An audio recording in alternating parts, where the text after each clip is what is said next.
ازاي تبقي ست جميلة ومثيرة؟ ازاي تبقي الست اللي بتجنن الراجل؟ ازاي تبقي الست اللي الراجل ما ينزلش من البيت عشان يسيبها، ولا عايز يروح قهوة، ولا عايز يروح عند مامته، ولا عايز يروح لاصحابه، مش عايز يروح في اي حتة في الدنيا وعايز يقعد معاكي. تعالي معايا، يو دونت هاف تايم، هتخليكي مثيرة وهتخلي الرجالة كلها بتجري وراكي.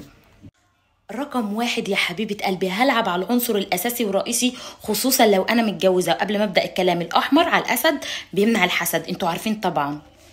أكمل كلامي. بصي يا حبيبة قلبي، أول حاجة لازم تلعبي عليها، أو النقطة دي الحاجة اللي الراجل بيميل ليها. نقطة ضعف الرجالة كلها واحدة، مفيش واحدة تقولي لا جوزي ما بيفرقش معاه يبقى مش راجل، روحي وديه عند الدكتور. احنا بنتكلم في أساسيات هنا يا ماما، بسم الله الرحمن الرحيم، أساسيات.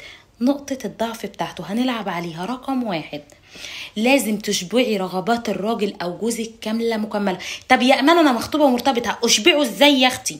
بالدلع، سهوكه، شوق ولا تدوق، ده عنصر اقوى. الراجل اساسا بيبقى ملهوف عليكي قبل الجواز اكتر من بعد الجواز. اساليني انا، المحتوى ده بتاعي. فهلعب على نقطه تشويق، اشوقه ولا دوقه، السهوكه والدلع. لازم اعرفه ليه، لازم اخليه 24 ساعه يحس انا عايزه اتجوزها، انا مش هينفع احلها، لازم اتجوزها، لازم يبقى مجنون عليكي. فلو انت مخطوبه او مرتبطه، السهوكه، سهوكي يا بت يا خلاص فهمتي. لو انت مرتبطه او مخطوبه هتتعاملي باسلوب السهوكه والدلع عليه، شوقيه ولا تدوقي. طب لو انا مراته هلعب على العنصر ده، لازم اشبع رغباته ويشوف عندي الجديد. ادخل على اليوتيوب، ادخل على النت، اسمع من بنت خالتي، اسمع من صاحبتي، اسمع من واحده معرفش. مش عيب يا ماما، مش عيب لما تسمعي وتتعلمي وتسمعي من الناس. التجارب احسن من اي حاجه في الدنيا. ايه المشكله؟ فالدلع والسهوكه واشباع رغباته، وان تكوني مش روتينيه، وكل مره يلاقي عندك جديد. كل مره يجي من بره يلاقي مراته متغيره، كل مره يلاقيكي لابسه لبس غير اللبس، طريقتك، تعاملك، اسلوبك، كل ده هيتغير معاكي. الجديد شديد زي ما بنقول. فخدي بالك كويس قوي، لما يلاقيكي كده هيتجن عليكي اكتر. فناخد بالنا، ما بقاش روتينيه، ما بقاش عنيفه ولا كده، لا لا لا.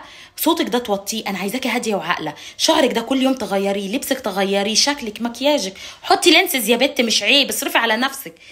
لما يلاقي ده كل مره هيجيلك. لو مسافر وبالليل ليه امراته ليدي معاه في البيت، مش هيرضى يسافر الصبح ولا الفجر.